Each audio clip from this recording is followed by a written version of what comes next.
Welcome to study bus channel. நம்ம அந்த வீடியோவில் டிஎன்பிஎஸ்சி எக்ஸாமுக்கான தமிழ் நோட்ஸ் பார்க்கலாம். ஃபர்ஸ்ட் கொஸ்டின் வாங்க. அறநெறிகளை அடிப்படையாக கொண்டு இயற்றப்பட்ட நூல்களின் வரிசையில் இடம்பெறுவது எது?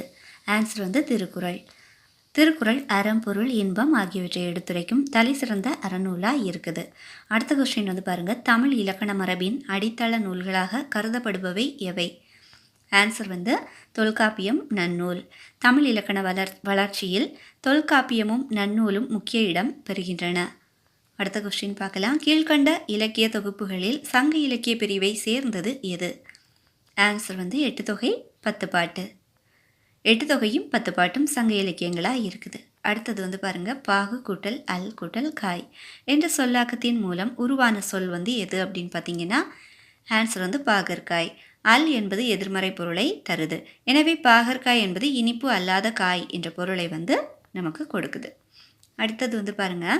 உயர்திணைக்கு மாறாக உயர்வு அல்லாத பொருள்களை குறிக்க இலக்கணத்தில் வழங்கப்பட்ட பெயர் எது? உயர்திணைக்கு மாறாக உயர்வு அல்லாத பொருள்களை குறிக்க இலக்கணத்தில் வழங்கப்பட்ட பெயர் எது அப்படின்னு பார்த்தீங்கன்னா ஆன்சர் அக்ரிணை. அல் கூட்டல் திணை என்பதிலிருந்து அக்ரிணை என்ற பெயர் உருவாகி இருக்குது. அடுத்த கொஸ்டின். தமிழ் இலக்கணத்தில் திணைகள் வகைப்படுத்தப்பட்டுள்ள எண்ணிக்கை எவ்வளவு அப்படின்னு கேட்டிருக்காங்க. திணைகளுடைய எண்ணிக்கை 2. அதாவது தமிழில் திணைகள் உயர்திணை மற்றும் அக்ரிணை என இருவகைப்படுத்தப்பட்டிருக்குது.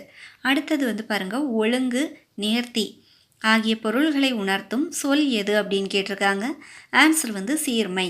சீர்மை என்பது ஒழுங்கு, கட்டுப்பாடு மற்றும் நேர்த்தியை குறிக்குது. அடுத்த கொஸ்டின் பாருங்க. தமிழன் கண்டாய் என்ற தொடர் இடம்பெற்றுள்ள பக்தி இலக்கிய நூல் எது அப்படின்னு கேட்டிருக்காங்க. தமிழன் கண்டாய் என்ற தொடர் இடம்பெற்றுள்ள பக்தி இலக்கிய நூல் எது? ஆன்சர் தெரிஞ்சவங்க கமெண்ட்ல சொல்லுங்க. இப்போ ஆன்சர் பார்க்கலாமா? ஆன்சர் அப்பர் தேவாரம். ஓகே, தமிழன் கண்டாய் என்ற வரி அப்பர் தேவாரத்தில் இடம்பெற்று உள்ளது. அடுத்தது பார்க்கலாம். இமிழ் கடல் வேலியை தமிழ்நாடு ஆக்கிய டேஸ் என்ற வரி இடம்பெறும் காப்பியம் எது?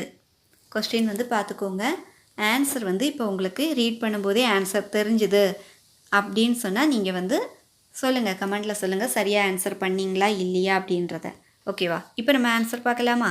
இமிழ் கடல் வேலியை தமிழ்நாடு ஆக்கிய டேஸ் என்ற வரி இடம்பெறும் காப்பியம் எது அப்படின்னு பார்த்தீங்கன்னா ஆன்சர் சிலப்பதிகாரம், அதாவது வஞ்சிக்காண்டம். இவ்வரி சிலப்பதிகாரத்தின் வஞ்சிக்காண்டத்தில் இடம்பெற்றுள்ளது. அடுத்தது பாருங்க. தமிழன் கிளவியும் அதனோர் அற்றே. தமிழன் கிளவியும் அதனோர் அற்றே என்ற வரிக்கு ஆதாரமான இலக்கண நூல் எது அப்படின்னு கேட்டிருக்காங்க. ஆன்சர் தொல்காப்பியம். இந்த வரி தொல்காப்பியத்தில் இடம்பெற்றுள்ளது. அடுத்தது. தமிழன் என்ற சொல்லுக்கான முதல் இலக்கிய சான்று இடம்பெற்றதாக கருதப்படும் நூல் எது? ஆன்சர் அப்பர் தேவாரம். தமிழன் என்ற சொல் முதலில் அப்பர் தேவாரத்தில் தான் இடம்பெற்றதா கூறப்படுது. அடுத்தது பாருங்க. தமிழை நிலவு, மனம் என்ற பெயர்களால் போற்றிய கவிஞர் யாரு அப்படின்னு கேட்டிருக்காங்க.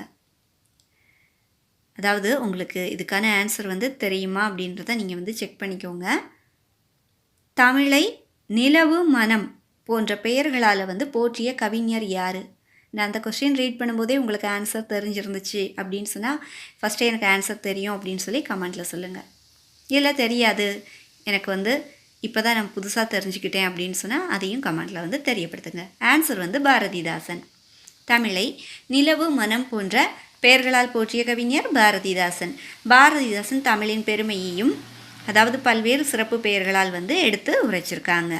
அடுத்தது பாருங்க. பாவேந்தர் என்ற அடைமொழியால் தமிழ் இலக்கிய உலகில் அறியப்படும் கவிஞர் யார்? ஆன்சர் பாரதிதாசன். பாரதிதாசன் பாவேந்தர் என்ற சிறப்பு பெயரால் போற்றப்படுகிறார். அடுத்த கொஸ்டின். பெருஞ்சித்திரனாரின் தமிழ் கும்மி பாடலில் தமிழின் புகழ் உலகம் முழுவதும் பரவ வேண்டும் என்பதை குறிக்கும் விடை எது அப்படின்னு பாருங்க. ஆப்ஷன் பாருங்க. ஓகே, ஆன்சர் பார்த்தலாம். 8 திசைகள். அதாவது தமிழின் பெருமை 8 திசைகளிலும் ஒலிக்க வேண்டும் என்று பெருஞ்சித்திரனார் வலியுறுத்தியிருக்காங்க. அடுத்தது பாருங்க. சமூகத்தில் உயர்வு, தாழ்வு, வேறுபாடுகள் இல்லாமல் அமைய வேண்டியது எது? ஆப்ஷன் பாருங்க. ஆன்சர் பார்க்கலாமா? சமூகம். அதாவது சமத்துவம் நிலைநிறுத்தப்பட வேண்டுமெனில் ஏற்றத்தாழ்வற்ற சமூகம் உருவாகணும் அப்படின்னு சொல்லப்பட்டிருக்குது. அடுத்தது. தமிழே உயிரே வணக்கம், தாய்பிள்ளை உறவம்மா டேஸ் என்று தமிழை உயிரோடு ஒப்பிட்டு பாடியவர் யார்? ஆன்சர் வந்து கவிஞர் காசி ஆனந்தன். தமிழ் மொழியின் பெருமையையும் பாசத்தையும் வெளிப்படுத்தும் பாடல் இதுவாக இருக்குது. அடுத்த கொஸ்டின் பார்க்கலாம். கீழ்கண்டவற்றுள் பொது உடைமை சிந்தனையை மையமாக கொண்டு எழுதப்பட்ட பாரதிதாசனோட படைப்பு எது அப்படின்னு கேட்டிருக்காங்க. ஆன்சர் வந்து பாருங்கள், சஞ்சீவி பருவத்தின் சாரல். அதாவது சஞ்சீவி பருவதத்தின் சாரல். ஓகேவா? இந்த நூலில் பொது உடைமை கொள்கை வந்து வலியுறுத்தப்பட்டிருக்குது. அடுத்தது பாருங்கள், பொய் அகற்றும் உள்ள பூட்டு அறுக்கும் டேஸ் என்ற வரிகளை இயற்றியவங்க யார்? ஆன்சர் வந்து பெருஞ்சித்திரனார். இந்த வரிகள் பெருஞ்சித்திரனாரின் தமிழ் பற்று மிக்க பாடலில் இடம்பெற்றிருக்குது. அடுத்த கொஸ்டின், அதிக உழைப்பின் விளைவாக ஏற்படும் உடல் மற்றும் மனக்களைப்பை குறிக்கும் சொல் வந்து எது? மனக்களைப்பை குறிக்கும் சொல் வந்து அசதி. அசதி என்பது தொடர்ந்து உழைத்ததால் ஏற்படும் களைப்பை குறிக்குது. அடுத்த கொஸ்டின், ஊழி பல நூறு கண்டதுவாம் டேஸ் என்று தமிழின் பெருமையை பாடிய கவிஞர் யார்? ஊழி பல நூறு கண்டதுவாம் டேஸ் என்று தமிழின் பெருமையை பாடிய கவிஞர் யார்? ஆன்சர் வந்து பெருஞ்சித்திரனார். இந்த வரிகள் பெருஞ்சித்திரனாரின் தமிழ் புகழ் பாடலில் வந்து இடம்பெற்றிருக்குது. அடுத்தது பாருங்க, கீழ்கண்ட பாடல் வரிகளில் எது கவிஞர் காசி ஆனந்தனின் படைப்பாக இருக்குது? ஆன்சர் பார்க்கலாம். அமிழ்தமே நீ இல்லை என்றால் அத்தனையும் வாழ்வில் கசக்கும் புளிக்கும். தமிழின் இனிமையை அமிழ்தத்துடன் ஒப்பிட்டு பாடியவர் யார்? கவிஞர் காசி ஆனந்தன். அடுத்த கொஸ்டின், கொட்டுங்கடி கும்மி கொட்டுங்கடி டேஸ் என்ற பாடலை இயற்றியவர் யார்? ஆன்சர் வந்து பெருஞ்சித்திரனார். தமிழ் கும்மி பாடலை இயற்றியவர் பெருஞ்சித்திரனார். அடுத்தது, தமிழே உன்னை நினைக்கும் தமிழன் என் நெஞ்சம் இனிக்கும் இனிக்கும் என்ற வரிகளின் ஆசிரியர் யார்? ஆன்சர் வந்து கவிஞர் காசி ஆனந்தன். தமிழ் மொழியின் மீது கொண்ட அன்பை வெளிப்படுத்தும் வரிகள் இதுவாக இருக்குது. அடுத்தது வந்து பார்க்கலாம், தமிழில் ஓரெழுத்து ஒரு மொழியாக அமைந்துள்ள ஏ என்பதன் பொருள் என்ன? இது வந்து பார்த்திங்கன்னா ப்ரீவியஸ் இயர் கொஸ்டின்ஸில் வந்து கூட கேட்டிருக்காங்க. ஸோ வந்து முக்கியமான கொஸ்டின். தமிழில் ஓரெழுத்து ஒரு மொழியாக அமைந்துள்ள ஏ என்பதன் பொருள் என்ன? அதோட அர்த்தம் என்ன அப்படின்னு பார்த்தீங்கன்னா அம்பு அப்படின்னு சொல்லப்படுது. தமிழில் ஓரெழுத்து ஒரு மொழிகளுள் ஏ என்பது அம்பு என்ற பொருளை வந்து குறிக்குது. இந்த மாதிரி நம்ம ஓரெழுத்து ஒரு மொழி சொல் வந்து நம்ம கொஸ்டின்ஸ் வந்து அப்லோட் பண்ணுவோம். ஓகேவா?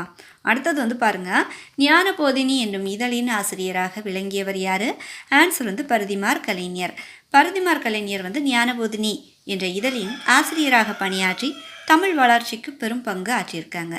இப்போ நம்ம இந்த வீடியோவில் பார்த்த கொஸ்டின்ஸ் வந்து உங்களுக்கு ரொம்பவே யூஸ்ஃபுல்லாக இருந்துச்சுன்னா அப்படியே மறக்காமல் ஹைப் பண்ணி சப்போர்ட் பண்ணுங்கள், லைக் பண்ணுங்கள். மறக்காமல் நம்ம ஸ்டடி பஸ் சேனலை சப்ஸ்கிரைப் பண்ணி வச்சுக்கோங்க. தேங்க்ஸ் ஃபார் வாட்சிங்.